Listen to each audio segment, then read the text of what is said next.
എൻ്റെ തുടക്കം എന്ന് പറയാൻ എനിക്ക് മാധ്യമ മേഖലയായിരുന്നു ഏറെ താല്പര്യമുള്ളത്. ഇക്കാരണത്താൽ ഞാൻ ജേർണലിസത്തിന് ശേഷം പബ്ലിസിറ്റി മേഖലയിലേക്ക് കടന്നു. അപ്പോൾ ഞാൻ ആദ്യമായിട്ട് ചെല്ലുന്നത് കോഴിക്കോട് പബ്ലിക് റിലേഷൻ ഓഫീസിലാണ്. അവിടെ ചെന്ന സമയത്ത് ഞാൻ ഈ ആകാശവാണിയുമൊക്കെ ആയിട്ട് ബന്ധപ്പെട്ട് പ്രഭാഷണം, ചർച്ച തുടങ്ങിയവയ്ക്കെല്ലാം പോവുകയുണ്ടായി. അതേ തുടർന്ന് പത്തനംതിട്ട ജില്ലയിൽ വന്നതിന് ശേഷവും തിരുവനന്തപുരം കേന്ദ്രമാക്കി ഞാൻ ആകാശവാണിയിൽ പരിപാടിക്ക് ചെല്ലുന്ന സമയത്ത് എനിക്ക് ദൂരദർശന്റെ അവതാരകയായിട്ട്, ലൈവ് അവതാരകയായിട്ടൊക്കെ അവസരം ലഭിക്കുകയുണ്ടായി. അപ്പോൾ അങ്ങനെയാണ് ഞാൻ കലാരംഗത്തേക്കുള്ള എൻ്റെ ഒരു പ്രവേശനം കൂടിയായിരുന്നു അത്. പിന്നീട് ഞാൻ സ്ക്രിപ്റ്റ് എഴുതും, അതുപോലെ തന്നെ ഗാനരചന, അഭിനയം തുടങ്ങി എല്ലാ മേഖലകളും കുറേശ്ശെ ഞാൻ പരിചയം നേടുകയുണ്ടായി. ഇപ്പോൾ ഞാൻ 16 ഗാനങ്ങൾ രചിച്ചു കഴിഞ്ഞു. അത് റിലീസായി. അതിനുശേഷം ഇപ്പൊ 17ാമത്തെ ഒരു ഗാനവും ഞാൻ പൂർത്തിയാക്കിയിട്ടുള്ളതാകുന്നു. ഓണപ്പാട്ട് എഴുതിയിട്ടുണ്ട്. ഈ ഓണപ്പാട്ട് ദൂരദർശൻ സംപ്രേഷണം ചെയ്യുകയുണ്ടായി. അതിനുശേഷം നാരീവന്ദനം എന്നൊരു ഡോക്യുമെന്ററി ദൂരദർശൻ ചെയ്യുന്നതിന് വേണ്ടി ഞാൻ സ്ക്രിപ്റ്റ് തയ്യാറാക്കി കൊടുക്കുകയുണ്ടായി. അക്കൂട്ടത്തിൽ എന്നോട് അവിടെ നിന്ന് തന്നെ 2 ഗാനങ്ങൾ രചിച്ചു തരാമോ എന്ന് ചോദിച്ചു. ഞാൻ നാരീവന്ദനം എന്ന് പറഞ്ഞാൽ ഗുരുദേവന്റെ കാലത്ത്, ശ്രീനാരായണ ഗുരുവിന്റെ കാലത്ത് സ്ത്രീകളുടെ അവസ്ഥ എന്തായിരുന്നു എന്ന് പ്രതിപാദിക്കുന്നതായിരുന്നു അതിന്റെ സ്ക്രിപ്റ്റ്.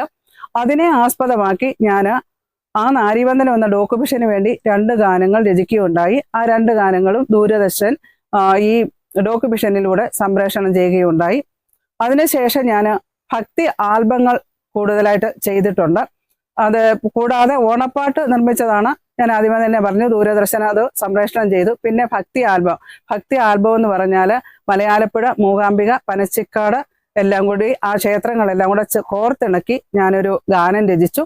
ഇത് ഞാൻ ഒരു ഭക്തി ആൽബമായിട്ട് പിന്നീട് നിർമ്മിക്കുകയുണ്ടായി. അതിൻ്റെ സംവിധാനവും എല്ലാം ഞാൻ തന്നെയായിരുന്നു. അതിൽ കുറച്ച് ഭാഗം ഞാൻ അഭിനയിക്കുന്ന രംഗങ്ങളുമുണ്ട്. ഈ ആൽബത്തിന്റെ പ്രകാശനം നിർവഹിച്ചത് നമ്മുടെ മുൻ ചീഫ് സെക്രട്ടറി ആയിരുന്ന കെ ജയകുമാർ സാറാണ്. അഭിനയ രംഗത്ത് ദൂരദർശൻ സംപ്രേഷണം ചെയ്ത ഒരു നിയോഗം പോലെ എന്നൊരു ഷോർട്ട് ഫിലിം ഉണ്ടായിരുന്നു. അതിൽ ഞാൻ അഭിനയിക്കുകയുണ്ടായി. പിന്നീട് നാരീവന്ദനം എന്ന ഡോക്യുമെന്ററിയിലും ഞാൻ ചെറിയൊരു വേഷം ചെയ്തിട്ടുണ്ട്. കൂടാതെ രാത്രിമഴ എന്ന സീരിയൽ, അത് ഫ്ലവേഴ്സിലാണ് സംപ്രേഷണം ചെയ്തത്.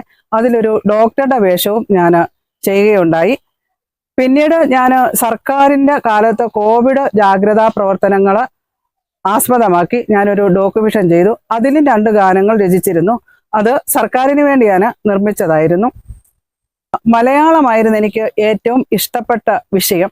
അപ്പോൾ ഈ കവിതയൊക്കെ ചെല്ലുന്നതിനൊക്കെ അധ്യാപകര് ഞാൻ പഠിക്കുന്ന ആ ക്ലാസ്സിന് മുകളിലുള്ള ക്ലാസ്സിൽ വരെ കൊണ്ടുപോയി നിർത്തി എന്നെ കൊണ്ട് അവിടെ പദ്യമൊക്കെ ചൊല്ലിക്കുമായിരുന്നു. അങ്ങനെ എനിക്കൊരു മലയാളത്തോടൊരു കൂടുതൽ താല്പര്യമുണ്ടായി. പിന്നീട് ഞാനിങ്ങനെ ജേർണലിസം ഫീൽഡിലൊക്കെ വന്നതിന് ശേഷമാണ് ഇങ്ങനെ ഗാനം ഒക്കെ രചിക്കാൻ തുടങ്ങിയത്.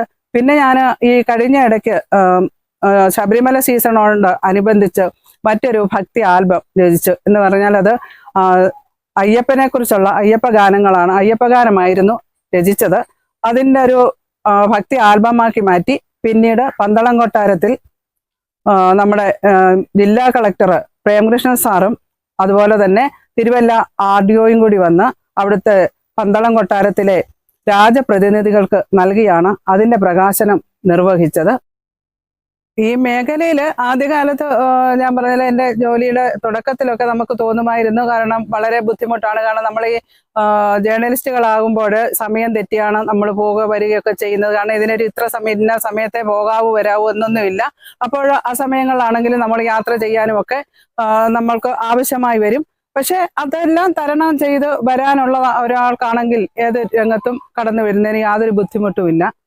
എന്നാൽ എൻ്റെ അനുഭവങ്ങളിൽ നിന്ന് ഞാൻ മനസ്സിലാക്കുന്നത്, പിന്നെ എന്നെ സംബന്ധിച്ചിടത്തോളം ഒരു മാധ്യമ പ്രവർത്തക, അത് ഏത് രംഗത്തായാലും കലാരംഗത്തായാലും ഒക്കെ എനിക്ക് ഒരുപാട് പേരുടെ ഒരു പിന്തുണ തന്നെ ലഭിച്ചിട്ടുണ്ട്. ഞാൻ നേരത്തെ പറഞ്ഞ പോലെ തന്നെ എൻ്റെ കൂടെയുള്ള ഉദ്യോഗസ്ഥരുടെ, എൻ്റെ മേലുദ്യോഗസ്ഥരുടെ ഒക്കെ സപ്പോർട്ട്, അതുപോലെ തന്നെ ജില്ലാ കളക്ടർ ഉൾപ്പെടെയുള്ള മേലധികാരികളുടെ സപ്പോർട്ട്, അതേപോലെ തന്നെ ഉന്നത രാഷ്ട്രീയ പ്രതിനിധികൾ എല്ലാവരും എനിക്ക് പരിചയപ്പെടാനോ എന്ന് പറഞ്ഞാൽ എല്ലാ വകുപ്പ് മേധാവികളെയും അതുപോലെ തന്നെ സമൂഹത്തിന്റെ ഉന്നത തലങ്ങളിലുള്ള എന്താ പറയുക മന്ത്രിമാരൊക്കെ ഉൾപ്പെടെയുള്ളവരെ വരെയും അതുപോലെ കലാരംഗത്തെ പ്രതിഭകളെ എല്ലാം കണ്ടെത്താനുള്ള ഒരു നല്ല അവരെ പരിചയപ്പെടാനും ഒക്കെ എനിക്ക് ഈ രംഗത്തോടെ സാധിച്ചു. എനിക്ക് അതിൽ വളരെ സന്തോഷമുണ്ട്. സിനിമ അഭിനയ രംഗത്ത് വരുന്നത് നാരീവന്ദനം എന്ന ഡോക്യുഫിഷൻ ദൂരദർശൻ സംവിധാനം ചെയ്യുന്നതിൽ കൂടിയാണ് എൻ്റെ പ്രവേശനം. അതിനുശേഷമാണ് ഒരു നിയോഗം പോലെ എന്ന ഒരു ക്രിസ്തുമസിനോടനുബന്ധിച്ച് ദൂരദർശൻ ഒരു ഷോർട്ട് ഫിലിം ചെയ്തു. അതിലും അഭിനയിക്കുന്നതിനുള്ള ഒരു അവസരം എനിക്ക് ലഭിക്കുകയുണ്ടായി. പിന്നീടാണ് രാത്രിമഴ സീരിയലില് എനിക്ക് ഒരു ഡോക്ടറുടെ വേഷം ചെയ്യുന്നതിനും എനിക്ക് അവസരം ലഭിക്കുകയുണ്ടായി. പിന്നീട് ഈ അനൂപ് പുരുഷോത്തമൻ സംവിധാനം ചെയ്ത സൂപ്പർ ജെമിനി എന്ന ഫിലിമിലും എനിക്ക് ഒരു പരിസ്ഥിതി പ്രവർത്തകയായിട്ട് അഭിനയിക്കുന്നതിനുള്ള അവസരവും ലഭിക്കുകയുണ്ടായി.